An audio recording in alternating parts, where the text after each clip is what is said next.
بسم اللہ الرحمن الرحیم۔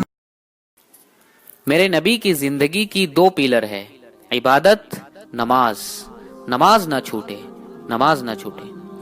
میرے نبی کے زندگی کا دوسرا پیلر سچائی، اخلاق، درگزر، محبت، الفت۔ خاوند بیوی کو عزت دے، بیوی خاوند کو عزت دے، ماں باپ اولاد کو عزت دے، اولاد ماں باپ کو عزت دے۔ اگر اپنے گھروں کو جنت بنانا ہے تو نبی والے اخلاق سیکھو، اور نبی والے اخلاق کا ایک لفظ بتاؤں تو وہ برداشت ہے، برداشت، وہ صبر ہے، صبر۔ میاں بیوی کی لڑائی نسلوں کو برباد کر دیتی ہے۔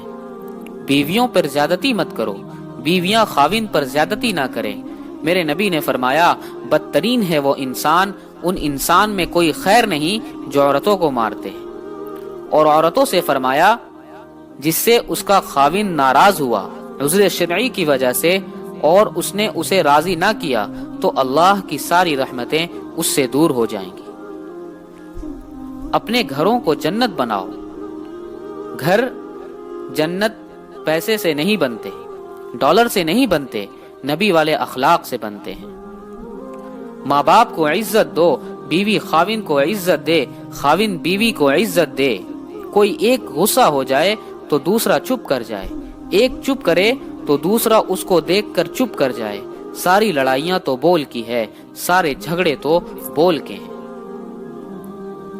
ایک بات میری لے لو، اگر گھر کو جنت بنانا ہے تو صرف ایک بات لے لو کہ برداشت کرنا سیکھو، بولو مت۔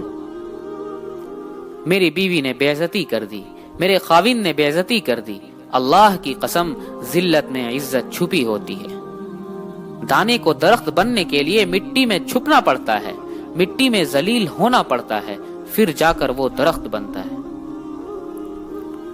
اگر لوگوں میں تم محبوب بننا چاہتے ہو، تم چاہو کہ تمہاری بیوی تم سے محبت کرے، بیوی چاہے کہ خاوند مجھ سے محبت کرے، اولاد چاہیں کہ ماں باپ مجھ سے محبت کریں، ماں باپ چاہے کہ اولاد مجھ سے محبت کریں، تو ایک دوسرے کو برداشت کرو، ایک دوسرے کو برداشت کرو، درگزر کرنا سیکھ لو۔ اور میرے حبیب صلی اللہ علیہ وسلم کا فرمان ہے، اے معاذ تمہیں سارے دین کا خلاصہ بتاؤں؟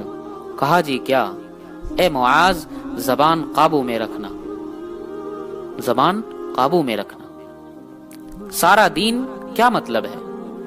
جو زبان پہ قابو رکھے گا سارا دین اس کا بچ جائے گا، جو زبان پہ قابو نہیں رکھے گا سارا دین ضائع ہو جائے گا۔ غصے کو برداشت کرنا سیکھو، ایک دوسرے کی تعریف کرنا سیکھو۔ کسی کی بیٹی کو بہو بنا کر گھر لائے ہو، اسے وہ عزت دو جو اپنی بیٹی کو عزت دیتے ہو۔ ایک عورت جب ماں ہوتی ہے تو وہ پچ جاتی ہے، قربان ہوتی ہے۔ وہی عورت جب ساس بنتی ہے تو اس کے اندر زہر بھر جاتا ہے۔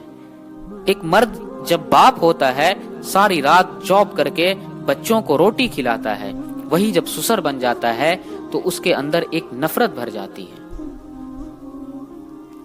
میرے نبی نے سسر بن کر دکھایا ہے۔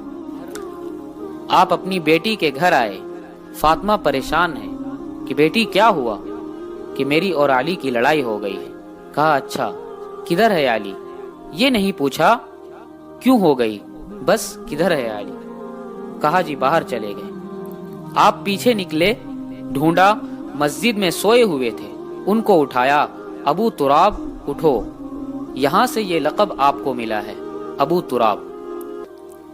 گھر میں آئے اور لیٹ گئے، ادھر علی کو لٹایا، ادھر فاطمہ کو لٹایا۔ علی کا ہاتھ اپنے ناف پر رکھا، پھر علی کے ہاتھ پہ فاطمہ کا ہاتھ رکھا، پھر اپنا ہاتھ رکھا، پھر فرمایا اب دونوں میرے سامنے کہو کہ ہماری صلح ہو گئی۔ تو دونوں نے کہا جی صلح ہو گئی۔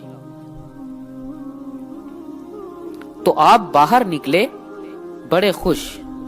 صحابہ نے کہا یا رسول اللہ آپ تو بڑے خوش نظر آ رہے ہیں۔ کہا میں علی اور فاطمہ کی صلح کرا کے آ رہا ہوں۔ یہ سسر کا کردار ہے، یہ سسرال کا کردار ہے۔ لیکن میں ایک درد سے کہہ رہا ہوں کہ ساس اور سسر ایک زہر کا رشتہ بن گیا ہے۔ جیسے تم اپنے بیٹیوں کے لیے چاہتے ہو کہ کسی کے گھر جائیں تو سکھ سے رہیں، جس کی بیٹی لاتے ہو اسے بھی سکھ دو۔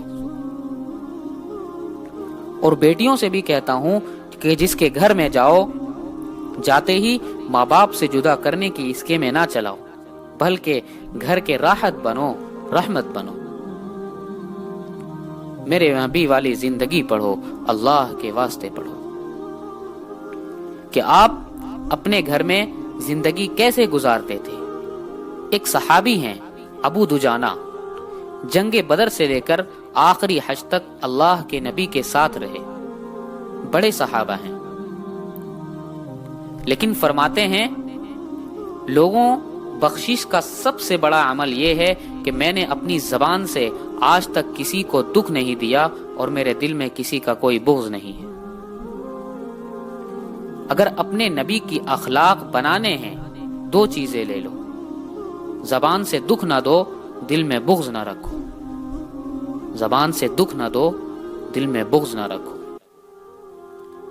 میرا رب کہہ رہا ہے وقفز، لوگوں کی بدتمیزی کے آگے ذبح ہو جاؤ، لوگوں کی بد اخلاقی کے آگے ذبح ہو جاؤ۔ یہ مت کہہ کہ میں کتنا صبر کرتا، میں کتنا حوصلہ کرتا، میں کتنا چپ رہتا، میں بھی تو انسان ہوں، میرے اندر بھی تو دل ہے۔ وقفز، اپنے پر پھیلا کہ ان کی ہر بدتمیزی کو سہتا جا، ان کی ہر بد اخلاقی کو سہتا جا، ان کی ہر دل آزاری کو سہتا جا، بس یہی تیرا کام ہے۔ قربان جاؤں اتنے عالی اخلاق کے باوجود اللہ اتنی تاکید کے ساتھ حکم سناتا ہے کہ اپنے پر پھیلا دے زخمی پرندے کی طرح، ذبح ہونے کے لیے تیار ہو جا ان کی ہر بدتمیزی کے آگے۔ آہ نہ کر لبوں کسی، عشق ہے دل لگی نہیں، سینے پہ تیر کھائے جا، آگے قدم بڑھائے جا، یعنی زبان حال سے کہہ دے کہ ہاں ستائے جا۔ وہ یہ کرتا ہے، وہ یہ کرتی ہے، اسے یہ نہیں آتا، اسے وہ نہیں آتا، وہ یوں کرتا ہے، وہ یوں کرتی ہے، یہ آج کے اخلاق ہیں۔ اللہ کے واسطے برداشت کرو، صبر کرو، برداشت کرنا سیکھ لو۔